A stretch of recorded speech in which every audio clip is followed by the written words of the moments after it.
Hosanna gospel centre వారు సమర్పించు సువార్త దర్శనం. సువార్త దర్శనం. వీరింగ్ క్లక్ హోసన్నా పరిచర్య ద్వారా ప్రసారమవుతున్న సువార్త దర్శనం అనే ఆధ్యాత్మిక కార్యక్రమాన్ని వీక్షిస్తున్న మీ అందరికీ మా హృదయపూర్వకమైన వందనాలు. ఈ సమయంలో దైవజనులు మోజేసయ్య గారి వర్తమానాన్ని విని దేవుని యొక్క ఆశీర్వాదాలు మనం పొందుకుందాం. దేవుని వాక్యాన్ని చూసుకుందాం. నిర్గమకాండం 1వ అధ్యాయం 17వ వచనం. అయితే ఆ మంత్రసానులు దేవునికి భయపడి ఐగుప్తు రాజు ఆ మంత్రసానులను పిలిచి, మీరెందుకు మగపిల్లలను బ్రతుకనిచ్చితిరి, ఈ పని ఎలా చేసిరి అని అడిగాను. అందుకు ఆ మంత్రసానులు హెబ్రీ స్త్రీలు ఐగుప్తు స్త్రీల వంటి వారు కారు, వారు చురుకైన వారు, మంత్రసాని వారి యొద్దకు వెళ్ళక మునిపే వారు ప్రసవించి ఇందురని ఫరోతో చెప్పిరి. దేవుడు ఆ మంత్రసానులకు మేలు చేసెను. ఆ జనము విస్తరించి మిక్కిలి ప్రబలెను.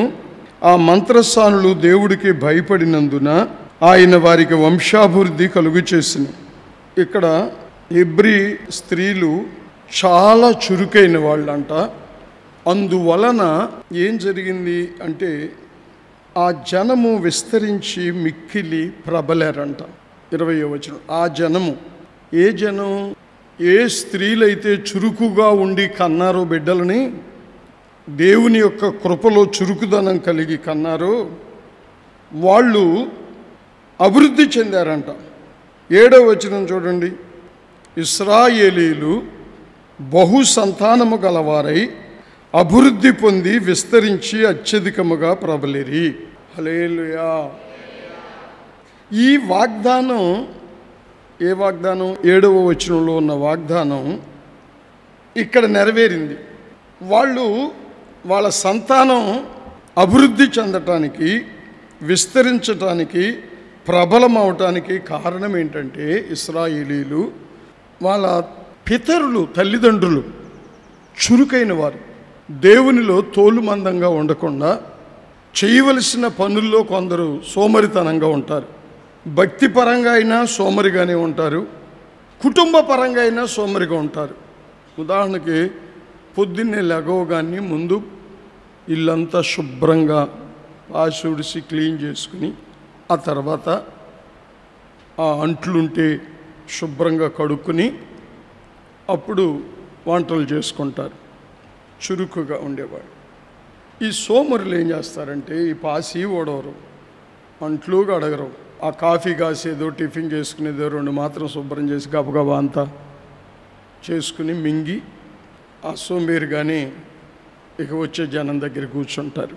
ఇలాంటి వాళ్ళు చురుకుదనం లేని వాళ్ళు. ఇటు భక్తిపరంగానూ అంతే. బైబిల్ చదవటం ఉండదు, ప్రార్థన చేయటం ఉండదు, దేవుని సన్నిధిలో ఆరాధించుకుని దేవుణ్ణి గణపరుచుకోవటం ఉండదు.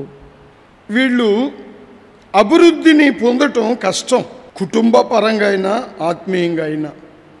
సామెతల 31లో అది చెప్పాడు. ఆమె చురుకుగా ఉంటుందంట తన ఇంటి వారికి పనిచేసే విషయంలో. ఈ ఇశ్రాయేలు ప్రజలు వాళ్ళ సంతానం అభివృద్ధి పొందటానికి, అత్యధికంగా ప్రబలటానికి కారణం ఏంటంటే ఆ తల్లిదండ్రుల యొక్క చురుకుదనం. అలాగే చేయవలసిన టైంలో చేయటం అండి చురుకుదనం అంటే.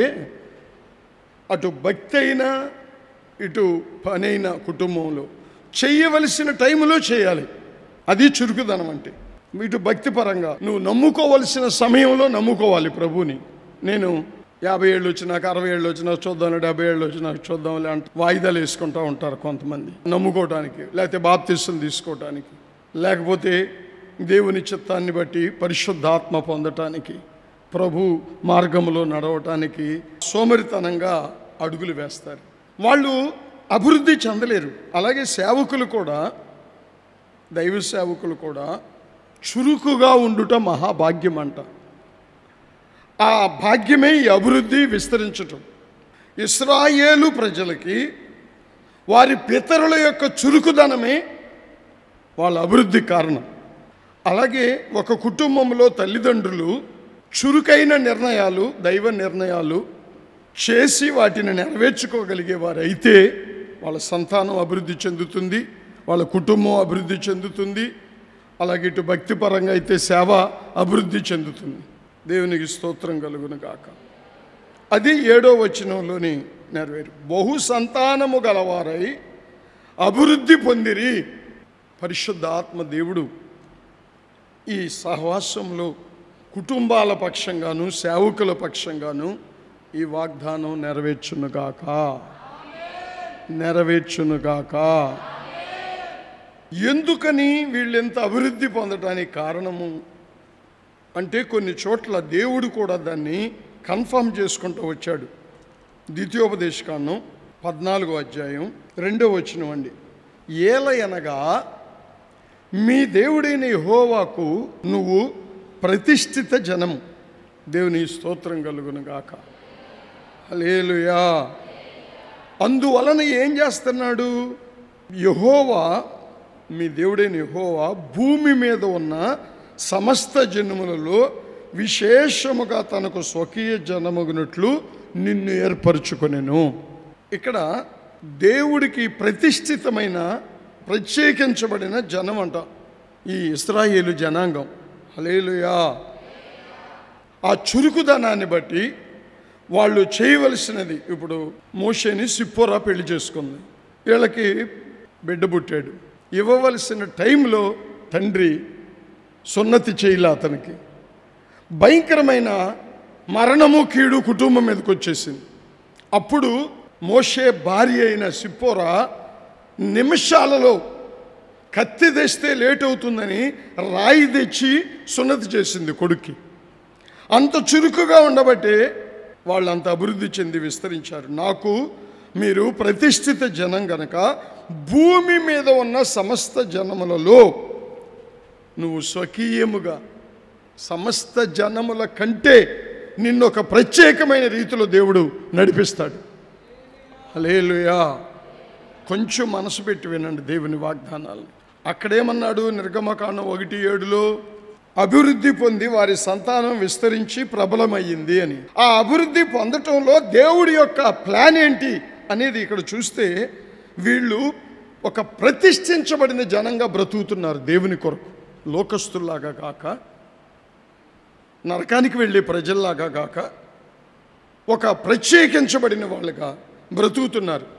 ఇప్పుడు వాళ్ళకున్న కంగారు వీళ్ళకి లేదు, వాళ్ళకున్న భయం వీళ్ళకి లేదు, వాళ్ళకున్న కలవరాలు వీళ్ళకి లేవు, వాళ్ళకున్న అలవాట్లు వీళ్ళకి లేవు.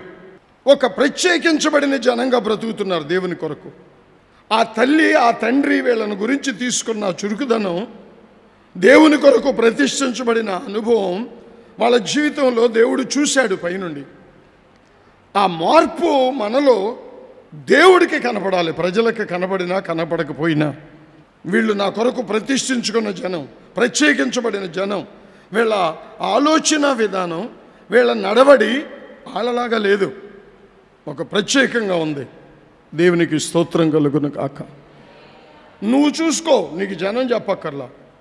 దేవునిని సృష్టికర్తగా అంగీకరించి ఆరాధించే నీకు లోకాన్ని దేవుడిగా ఎంచుకుని పాపంలో మునిగి తేలుతున్న నీ సహోదరులకు ఉన్న వ్యత్యాసం ఉందా లేదా?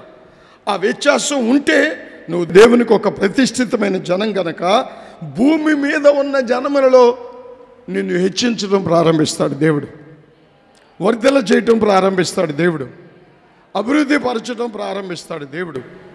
కొందరు అంటారు, ఏమని, మన అయ్యగారిదంతా ఎతిమతం, ఎవరు చెప్పినా వినడు, ఆయన గోల ఆయనే, ఆయన దారి ఆయనే అని కొందరు అనుకుంటారు. బయట వాళ్ళు కాదు, సంఘాల్లోనూ సేవకుల్లోనూ విశ్వాసుల్లోనూ కొందరు అనుకుంటారు. లేఖనానుసారంగా వెళ్ళినప్పుడు నీకు అది వ్యత్యాసంగానే కనపడుతుంది. వ్యత్యాసంగా ఉండవలసిన చోట ఉండాలి. దేవునికి స్తోత్రం కలుగును గాక.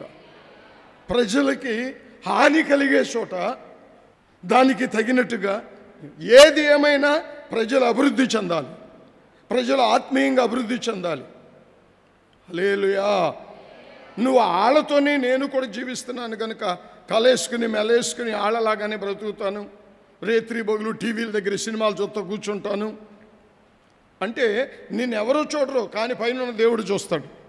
వీళ్ళు నాకు ఒక సఖీయ జనంగా బ్రతుకుతున్నారా, అందరిలాగానే బ్రతుకుతున్నారా? అయితే అందరిలాగానే వదిలేద్దాం దరిద్రానికి. లేకపోతే ఈ భూమి మీద ఉన్న సమస్త జనముల కంటే హెచ్చించుతాను నేను నా బిడ్డలను. అభివృద్ధి పరుస్తా, తప్పకుండా అభివృద్ధి పరుస్తా. హల్లెలూయా. ద్వితీయోపదేశకాండం 26, 18, 19 చదువుతున్నాను చూడండి. మరియు యెహోవా నీతో చెప్పినట్లు నీవే తనకు స్వకీయ జనమై ఉండి ఆజ్ఞలు గైకొందువనియు తాను సృష్టించిన సమస్త జనుల కంటే నీకు కీర్తి, ఘనత, పేరు కలుగునట్లు నిన్ను హెచ్చించుదునని ఆయన సెలవిస్తున్నాడు. హల్లెలూయా. నీ దేవుడైన యెహోవాకు ప్రతిష్ఠిత జనమయుందు అని యెహోవా ఈ దినమును ప్రకటిస్తున్నాడు. నువ్వెప్పుడైతే ద్వితీయోపదేశకాండంలో మనం చూసినట్లుగా దేవునికి ఒక స్వకీయ సంపాద్యముగా ప్రతిష్ఠిత జనముగా బ్రతకటానికి నిర్ణయించుకున్నావు ఆయన ఆజ్ఞల్లో, అప్పుడంట ఈ 18, 19 వచనాలు, తాను సృష్టించిన సమస్త జనముల కంటే దేవునికి మహిమ కలుగును గాక. అందరినీ సృష్టించింది ఆయనే, మన సృష్టికర్త, మన పరలోక తండ్రి, మన ఆరాధ్య దైవం. హల్లెలూయా. తండ్రి అంటే సృష్టికర్త. ఇప్పుడు దేవుణ్ణి తండ్రి అంటున్నాం, ఎందుకంటే మనల్ని మన సమస్తాన్ని సృష్టించాడు కనుక. మరి మన కనిన తండ్రిని తండ్రి అంటున్నాం, ఎందుకని? ఆయన లేకపోతే నీకు సృష్టి లేదు. నీ తండ్రి ద్వారా నీవు సృష్టించబడ్డావు. పరలోక తండ్రి నిర్ణయానుసారము భూలోక తండ్రి ద్వారా నీవు సృష్టించబడ్డావు. మరి ఇంకొక జనరేషన్గా తర్వాత ఆత్మీయ తండ్రి ద్వారా నువ్వు నూతన సృష్టిగా మార్చబడుతున్నావు ప్రభువులు. 3 సృష్టి గుర్తుపెట్టుకోండి. మొదటిది పరలోక తండ్రి ఈ సమస్తాన్ని సృష్టించాడు, శూన్యముగా ఉన్నదాన్ని సృష్టించాడు. ఆ తరువాత భూలోక తండ్రి బిడ్డల్ని సృష్టిస్తున్నాడు. తల్లి గర్భములో నుండి ఒక బిడ్డ వస్తున్నాడు అంటే ఆ తండ్రి యొక్క సృష్టి. నువ్వు సృష్టి, నీ తల్లిదండ్రుల యొక్క ప్రయాస ద్వారా సృష్టించబడ్డావు. ఆ తండ్రిని, సృష్టికర్తను నువ్వు ఎప్పుడైతే హెచ్చిస్తున్నావో, ఆరాధిస్తున్నావో, ప్రేమిస్తున్నావో, ఆ తరువాత నిన్ను కన్న తండ్రిని కూడా అలాగే ప్రేమించి సన్మానించాలి. బైబిల్లో ఉన్నదే చెబుతున్నా మీకు నేను. నిర్గమకాండం 20:12, నీ దేవుడైన యెహోవా నీకు అనుగ్రహించు దేశములో నీవు దీర్ఘాయుష్మంతుడు అగునట్లు నీ తండ్రిని, నీ తల్లిని సన్మానించు. వీళ్ళు నిన్ను సృష్టించారు. ఇక్కడ నీ శరీరానికి ఒక సృష్టిని కలుగు చేశారు, వాళ్ళని నువ్వు సన్మానించాలి. రెండవదిగా, మొదటిది సృష్టికర్త అయిన తండ్రిని సన్మానించాలి. రెండవదిగా నీకు జన్మనిచ్చి సృష్టించిన నీ తల్లిదండ్రులు సన్మానించాలి. దీర్ఘాయుష్మంతులు అవుతారు. ఏ మరణమైనా జయిస్తారు, ఏ కీడైనా జయిస్తారు. అసలు ఈయనే వార్తలే, వాళ్ళ అమ్మను కొట్టాడంట, మంచం మీద తీసుకొచ్చి బస్ స్టాండ్లో పడేశారంట, వాళ్ళ నాన్నని పెన్షన్ ఇవ్వటం లేదని కత్తిపెట్టి పొడిశాడంట. ఇవన్నీ ఏంటి? శాపం, దరిద్రం. రక్తాన్ని పంచి నీకు ఒక సృష్టిని కలుగు చేస్తే నిన్ను సృష్టించుకున్న నీ తండ్రిని చంపుకుంటావా? సన్మానించాలి, గౌరవించాలి, మాట వినాలి. ఆయన ఆయుష్ నీకు కలుగుతుంది. నీకు చెప్పకపోయినా రహస్యంగా నీ తల్లిదండ్రులు, ప్రభా అయిపోతుంది నాయనా, మా బిడ్డలకి మా ఆయుష్ కూడా ఇవ్వు నాయనా అంటారు. మీకు తెలుసో తెలీదు. మా ఆయుష్ కూడా బిడ్డలకి ఇవ్వయ్యా, ఆశీర్వదించయ్యా, మేము వెళ్ళిపోయినా పర్లేదయ్యా, మా తరువాత పిల్లల్ని ఆశీర్వదించయ్యా, ఆయుష్ పొడిగించయ్యా అంటారు. దేవుని మాట ఎన్నడూ తప్పదు. హల్లెలూయా. కనుక ఇక్కడ 26లో ఏమంటున్నాడు ద్వితీయోపదేశకాండంలో? తాను సృజించిన సమస్త జనుల కంటే అందరినీ సృష్టించాడు దేవుడు.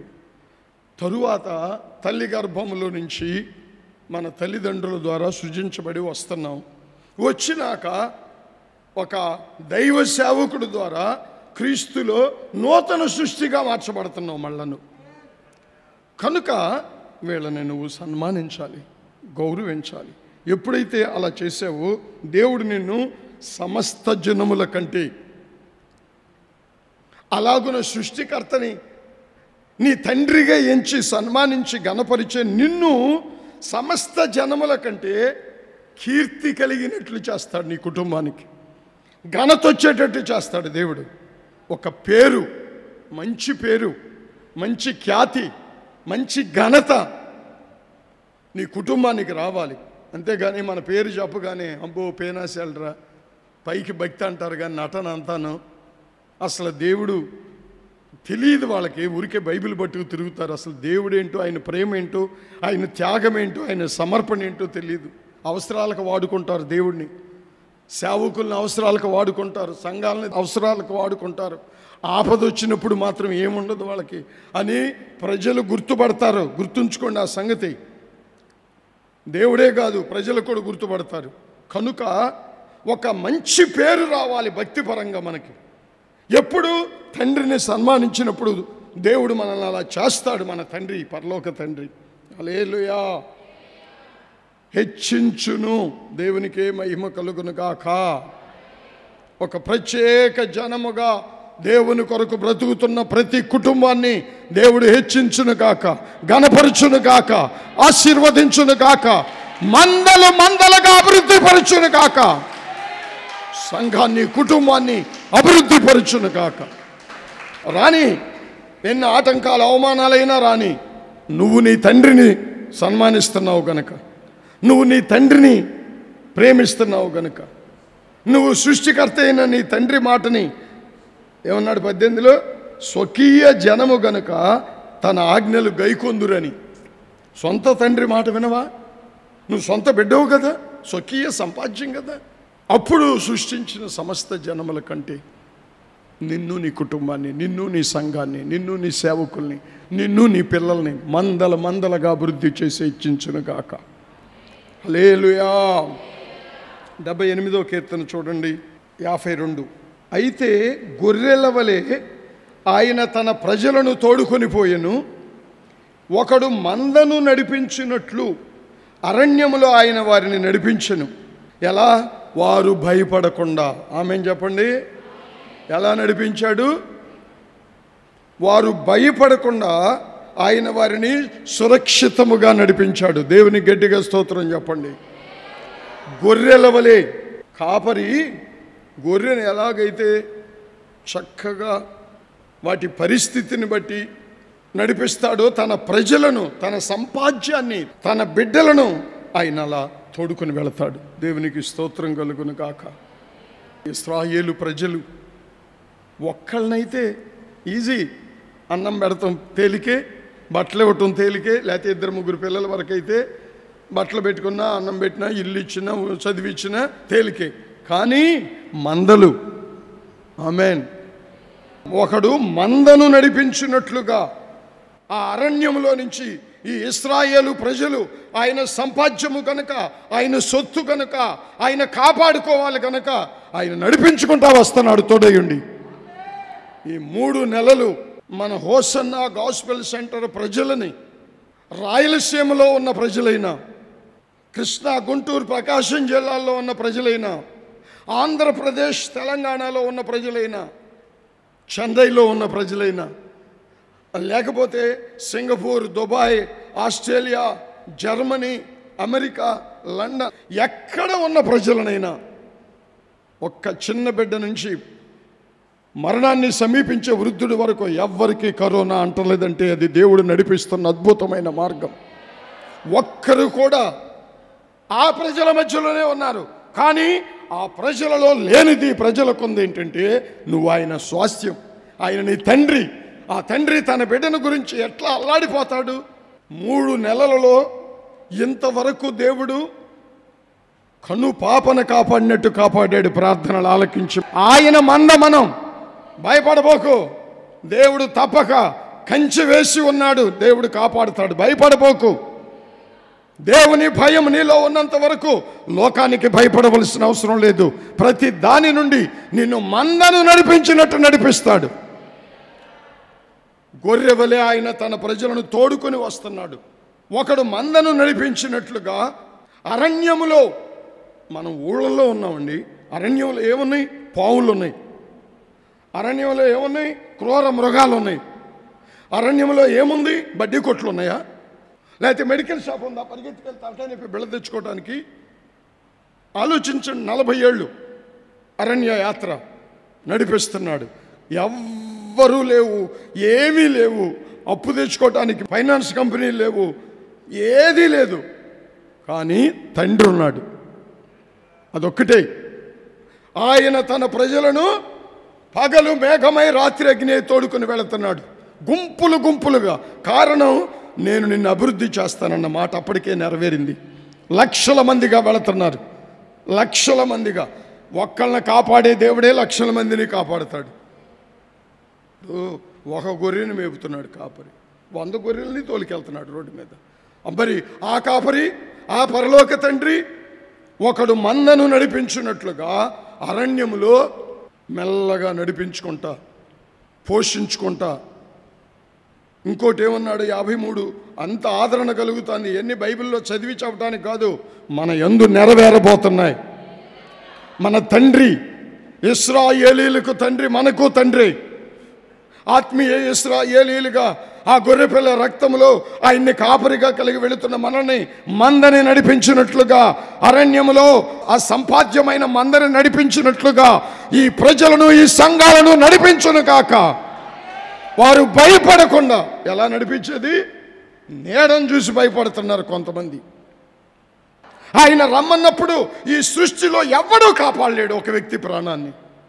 అందుకే నీతిమంతుల మరణానికి ఒక ప్రత్యేకత ఉంది. నడిపిస్తున్నాడు, మెల్లగా నడిపిస్తున్నాడు, సురక్షితంగా నడిపిస్తున్నాడు. మందని నడిపించినట్లుగా అరణ్యములో అటుపక్క మృగాలు వస్తాయి, ఇటుపక్క పాములు వస్తాయి. వీటినే చూసుకోవాలా మంద విషయంలో. మళ్ళీ ఇటుపక్క తెల్లారితే ఆ మంద అంతటికి మేత కావాలి, పొద్దుగూకితే మందకి నీళ్లు పెట్టాలి, ఎండొస్తే మందని నీడకు తోడుకెళ్ళాలి, ఎక్కడో ఒకసారి ఇల్లు వాకిలి ఏర్పరచాలి. ఇన్ని చూస్తున్న దేవుడు మన తండ్రి అండి. ఆయన ఎంత స్తుతించాలి, ఎంత ఘనపరచాలి. ఆయన అంటున్నాడు, వారు భయపడకుండా ఆయన వారిని సురక్షితముగా నడిపించెను. శత్రువులని సముద్రంలో ముంచేశాడంట. ఎవరి శత్రువు? ఈ ప్రజలకి శత్రువు.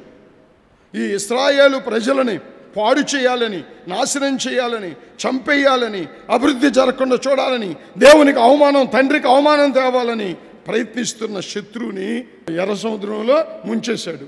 వీళ్ళనేమో మెల్లగా దాటించేశాడు.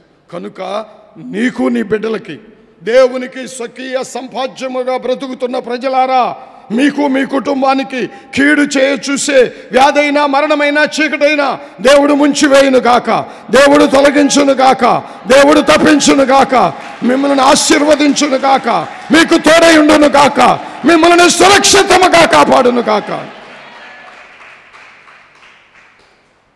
మందల మందలుగా మారాలి మన సహవాసం. మందల మందలుగా దేవుని కాపుదలలో పెరగాలి మన కుటుంబాలు. భయపడుతూ కాదు. యెహోవా ఈరే, నా తండ్రి ఉన్నాడు, నన్ను సృష్టించిన తండ్రి. ఆ రోజే నా ఆయుష్ను నిర్ణయించాడు, ఆ రోజే నా భవిష్యత్తును నిర్ణయించాడు. అదేంటది? నిర్గమ 1:7, నీ సంతానము అత్యధికంగా అభివృద్ధి చెంది విస్తరిస్తుందని ఇశ్రాయేలీయులను గురించి చెప్పిన ఆ వాగ్దానం నెరవేరునట్లుగా దేవుడు తోడయుండి నడిపించును గాక. భయపడకుండా నడిపించును గాక. శత్రువుని విడిపించి సురక్షితముగా నడిపించును గాక. ఆమేన్. లోకాసువార్త 1:17 మరియు అతడు తండ్రుల హృదయములను పిల్లల తట్టుకును, అవిధేయుల నీతిమంతుల జ్ఞానమును అనుసరించుటకును తిప్పి, ఏం చేస్తాడంట? మనస్సు తిప్పుతాడు తండ్రుల వైపుకి. కొంతమంది పిల్లల మనసు తండ్రుల వైపు లేదు, లోకం వైపే ఉంది. తిప్పుతాడు మన దేవుడు. తిప్పి ప్రభు కొరకు ఆయుత్తపడి ఉన్న ప్రజలను సిద్ధపరచుటకై, దేవునికి స్తోత్రం కలుగును గాక. దేవుని కొరకు సిద్ధపడిన ప్రజలుగా మనల్ని చేస్తాడు మన తండ్రి. అంటే రేపో మాపో ఆయన బోరొచ్చినప్పుడు వెళ్ళిపోవాలి ఆయన దగ్గరికి. మన పరలోక తండ్రి ఆయన ఉన్న చోట మనల్ని ఉంచుకోవటానికి సిద్ధపరుస్తున్నాడు. అటువంటి జనాంగం నీవు, దేవుని జనాంగం. హల్లెలూయా. ప్రజలను సిద్ధపరచుటకై పెళ్లికి సిద్ధపరుస్తారు. కానీ ఈ సిద్ధపాటు దేని కొరకండి? ప్రభు కొరకు, ఆ పెండ్లి కుమారుని కొరకు, పెండ్లి కుమార్తెగా అలంకరించబడటం కొరకు సిద్ధపరుస్తున్నాడు. ఆ సిద్ధపరచటంలోని ఒక భాగమే ఈ 3 నెలల పోరాటం. ఎందరికో దైవ భయం కలిగింది ఈ దినాలలో. ఎందరో బాప్తిస్మం ఇవ్వమని వెంటబడుతున్నారు. అంటే సిద్ధపడటం కదా. బాప్తిస్మం పొందని వాళ్ళు వెళ్ళిపోతారా పరలోకం? సిద్ధపరుస్తున్నాడు, ఆయన ప్రజలను సిద్ధపరుస్తున్నాడు. నీ భయమే నిన్ను పవిత్రపరుస్తుంది. ఆ పవిత్రతే ప్రభు కొరకు సిద్ధపరుస్తుంది. అటువంటి జనాంగముగా దేవుడు మనల్ని సిద్ధపరుస్తున్నాడు. హల్లెలూయా. తీతు పత్రిక 2వ అధ్యాయం 14. ఆయన సమస్తమైన దుర్నీతి నుండి మనలను విమోచించి సత్క్రియలయందు ఆసక్తి గల ప్రజలను తన కోసము పవిత్రపరుచుకొని సొత్తుగా చేసుకుంటాడంట. దీన్ని ఏమంటారంటే వైరాగ్యం గల వారిగా సిద్ధపరుస్తున్నాడు. దేవుని కోసం, అది వైరాగ్యం అంటే దేవుని కోసం ఒక సొత్తైన జనంగా సిద్ధపరచబడుతున్నారు. సహవాసాన్ని ఈ పరిస్థితుల్లో దేవుడు ఒక గొప్ప వైరాగ్యములోకి, ఈ లోక సంబంధమైన విరక్తిలోకి, పరలోక సంబంధమైన ఆసక్తిలోకి కట్టి కాపాడి నడిపించునుగాక. ఆమేన్. హెబ్రీ పత్రిక 8వ అధ్యాయంలో 10. ఆ దినములు అయిన తరువాత, ఈ శోధింపబడే దినాలు, ఈ భయపడుచున్న దినాలు అయిన తరువాత దేవుడు ఇశ్రాయేలు ఇంటి వారితో ఒక నిబంధన, అభివృద్ధి చెందుతున్న ప్రజలతో ఒక నిబంధన చేస్తున్నాడు దేవుడు. అదేంటంటే, వారి మనస్సులో నా ధర్మ విధులు ఉంచెదను, వారి హృదయం అనే పలక మీద వాటిని రాస్తాను. ఈ దినాలలో దేవుని వాక్యం నీ హృదయంలో ముద్రించబడుతుంది. ఆయన రాకడను గురించి, ఆయన రక్షణ గురించి, ఆయన ప్రేమను గురించి ఒక ముద్ర.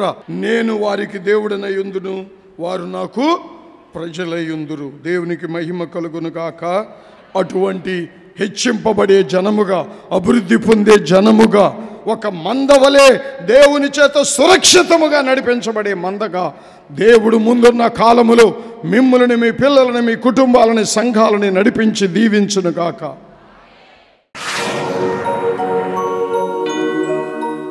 కృపామయుడా, పరిశుద్ధుడా, జీవాధిపతి, నీ సొత్తైన ప్రజలమయ్యా, లోకస్తుల వలె కాదు, ఒక ప్రత్యేకించబడిన, నీకు కీర్తి, ఘనత, పేరు కలుగు చేసే ప్రజలుగా మమ్మల్ని నీ రక్తములో కొనుక్కున్నావు.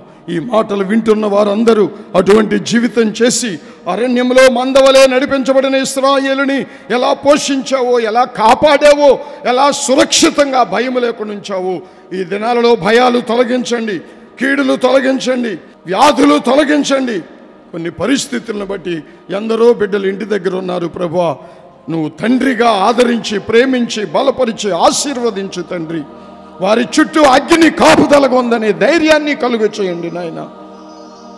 అడుగు పెట్టారు ఆశతో, ఈ బిడ్డలను ఆశీర్వదించు. ఈ మాటలు వింటున్న వారందరినీ ఆనంద సంతోషాలతో, ఏ భయము లేకుండా వాగ్దానములు నమ్మి ముందుకు సాగుటకు నీ స్వకీయ సంపాద్యముగా స్థిరపరచుకో. యేసు పేరిట అడుగుచున్నాము తండ్రి. మన ప్రభు అయిన యేసయ్య కృప, తండ్రి అయిన దేవుని ప్రేమ, ఆదరణకర్త అయిన పరిశుద్ధాత్మని యొక్క నిత్య సహవాసం మనందరికీ తోడయుండి దీవించునుగాక. ఆమేన్. మా చిరునామా K Moses, hosanna gospel centre, వీరంకిలాకు. వివరములకు 9949141474 మరియు 9963825785.